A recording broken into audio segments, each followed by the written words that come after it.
tabi'in, orang-orang saleh yang sudah faham wahyu Al-Quran dan Sunnah, maka mereka selalu lisannya kalau lagi tidak ngomong sama orang dua hal, alhamdulillah atau astagfirullah, terus begitu.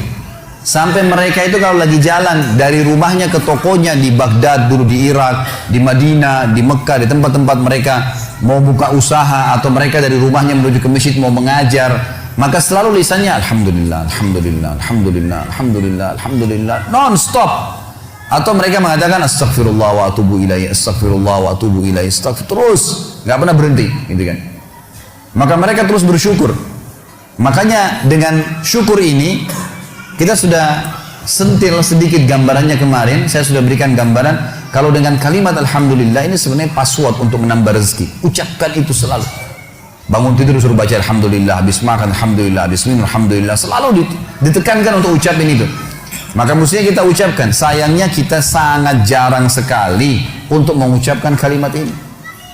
Bahkan teman-teman sekalian, habis sholat wajib saja, yang ada hadis Nabi SAW, siapa yang membaca subhanallah 33, alhamdulillah 33, Allahu Akbar 33, lalu dia genapkan 100 yang membaca la ilaha illallah wahdahu la syarika lah, lahul mulku wal hamdu wa huwa ala kulli syai'in qadir, maka akan diampuni dosanya walaupun sebanyak buih di lautan. Tapi pertanyaannya, siapa yang dapat nih? Padahal kalau untuk baca ini saya pernah pakai durasi menit, teman-teman sekalian. Baca dengan sangat tenang pun itu 7 menit sudah selesai sebenarnya. Baca ayat kursinya, baca al-ikhlas al-falaq an-nasnya, dengan baca subhanallah alhamdulillah Allahu akbar masing-masing 33 kali, maksimal 7 menit. Tapi pertanyaan, siapa yang dapat nih? Karena banyak orang tidak menganggap penting untuk mengucapkan zikir kepada Allah, terutama masalah alhamdulillah. Maka mereka buru-buru sekali, subhanallah, subhanallah, alhamdulillah, alhamdulillah, Allahu akbar, Allahu akbar, Allahu akbar. Apa ini? Bagaimana bisa dapat gitu kan? Bagaimana kalau seandainya Anda sedang kerja di perusahaan ingin minta dinaikkan gajinya? Bagaimana tulisannya itu, permohonannya? Kepada yang terhormat pimpinan perusahaan, dirut ya di tempat saya telah mengabdi selama 10 tahun, disebutkanlah kebaikan-kebaikannya, perusahaan ini juga baik, saya berharap bisa dinaikin 1 tingkat jabatan saja, atau dinaikin gaji saya sekian persen. Atas kerjanya kami ucapkan terima kasih, taruh di ruangan dirutnya. Kira-kira berani nggak pegawai ini ketuk-ketuk, mana tadi kemarin tuh yang saya sudah ajukan, gitu kan? Nggak bisa nunggu sebulan belum datang, sabar. Kenapa? Kalau doa rewel gitu. Mesti sabar kepada Allah Subhanahu Wa Taala. Allah tahu kebutuhan kita kok. Allah tahu kebutuhan hamba-hambanya. Bahkan kita tidak minta pun Allah tahu kebutuhan hambanya, gitu kan? Allah tahu kebutuhan hambanya. Jadi harusnya bersyukur teman-teman sekalian. Kita biasakan bersyukur kepada Allah Subhanahu Wa Taala. Masih ingat tadi pagi saya bilang banyak hal-hal yang bahkan dianggap buruk oleh manusia ternyata sebuah rezeki. Seperti tadi lapar, haus, capek. Mulai sekarang jangan kalau lapar bilang aduh lapar, nggak boleh. Karena kalau tidak lapar nggak enak kita makan. Mestinya alhamdulillah saya lapar. Itu aja mestinya kita syukurin. Hal-hal yang kita anggap buruk juga sebuah nikmat sebenarnya. Karena tanpa lapar tidak enak orang makan. Kalau haus, alhamdulillah saya haus. Karena memang kalau tidak haus nggak enak kita minum. Begitu pula dengan capek, alhamdulillah saya capek. Karena dengan capek enak rasanya tidur itu. Tapi kalau tidak capek kita nggak enak tidurnya, gitu kan? Bahkan kadang-kadang kita gelisah bangun tengah malam karena sudah terlalu banyak tidur. Coba kalau kita capek luar biasa, mestinya lisan kita mengatakan alhamdulillah.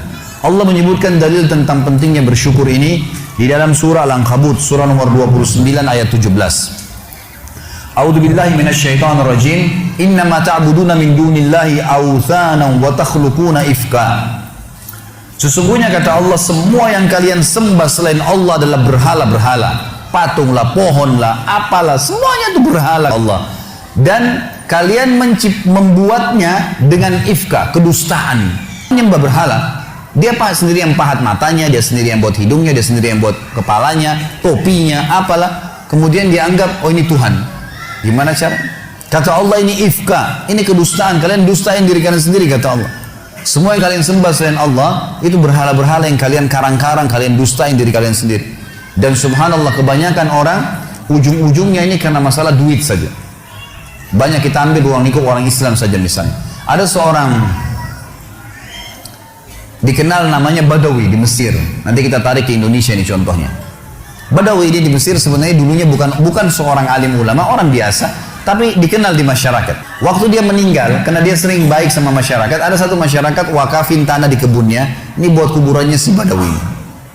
Berjalan waktu, ahli waris pemilik kebun menjual tanah-tanah mereka, akhirnya sampai membuat kuburan tersebut berada di pinggir jalan. Lewatlah dua orang yang fasik. Fasik ini muslim lebih banyak dosanya, nggak memikirkan masalah, nggak takut dengan akhirat, nggak takut dengan dosa-dosanya, nggak pernah berpikir masalah neraka. Maka lewat, ban mobilnya pecah pas dekat di seberang kuburan itu, seberang jalan. Yang satu lagi perbaikin ban, yang satu ini melihat ke arah kuburan itu. Ternyata dalam hitungan 5 menit saja, itu ada 10 orang lewat. Dari 10 orang ini 8 orang memberikan salam ke kuburan itu. Salam, seorang muslim berikan salam ke kuburan, sunnah Nabi gitu. Orang fasik ini mengambil sebuah kaleng tua di dekat mobilnya, kemudian dia menyeberang, ditaruh di dekat kuburan itu, lalu dia pindah ke sebelah. Dilihat sama dia 5 menit ke depan lagi seperti apa. Ternyata dari 10 orang yang lewat, selain memberikan salam, ada 2 orang nitipin duit, masukin ke kaleng bekas itu. Dia bilang sama temannya, sebentar ada proyek nih. Dia pergi ke toko bangunan, beli semen, beli keramik, beli pagar, dirombak tuh kuburan hari itu. Pasang celengan yang lebih bagus lagi. Dia sama temannya besok duduk di seberang jalan, lihat perkembangan. Ternyata dari pagi sampai sore, di antara orang yang lewat karena kuburan sudah bagus, ada yang berikan salam, ada yang titipin fulus, duit lagi. Kalengnya penuh, gitu kan? Wah, ini proyek nih. Beli tanah di sekitarnya, bebasin tanah itu, bangunin masjid. Dan sekarang teman-teman sekalian, masjid itu bisa menampung sekitar 1000 orang, dan di dalamnya ada kuburan si Badawi tadi. Setiap hari orang berbuat kemusyrikan, minta-minta sama kuburan tersebut, berharap bisa diberikan keselamatan lah, kalau menikah bisa berkah lah, minta sama kuburannya si syekh ini, dan diistilahkan dengan Syekh Badawi. Ini bukan syekh, bukan seorang alim dulu. Sedangkan orang alim aja nggak boleh, apalagi bukan orang alim.